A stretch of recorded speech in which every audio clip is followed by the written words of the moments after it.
senior U.S. lawmaker has questioned President Donald Trump's approach of imposing tariffs on India for buying Russian oil. Congressman Brad Sherman highlighted how China, which is Russia's biggest oil buyer, faces no sanctions. Neither does Hungary, which imports 90% of its crude from Russia. This while India faces a U.S. tariff duty of 18% even now, and the lawmaker claims Trump is singling out India. Sherman says Trump is grasping for excuses to slap outrageous tariffs on India. He says that China, which is Russia's biggest oil buyer, hasn't been hit with sanctions tied to purchasing Russian oil, though it has been hit for other reasons.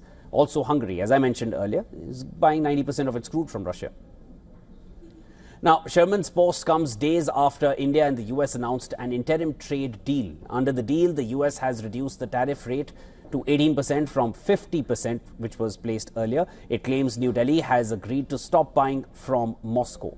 The US said that it was rescinding a punitive 25% duty on all imports from India over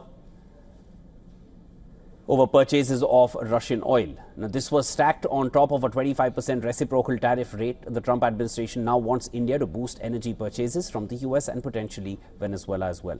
Data cited by Reuters suggests Russian crude shipments in January made up the smallest portion of India's oil imports since late 2022. India imported about 1.1 million barrels per day of Russian crude in January, the lowest since November 2022. January imports from Russia fell by 23.5% from December and by about a third compared to a year earlier. The timing of the US lawmaker's post hinting at a relatively lighter stance on China over its Russian oil purchases is also significant because experts are concerned about potential changes in US policy towards Taiwan.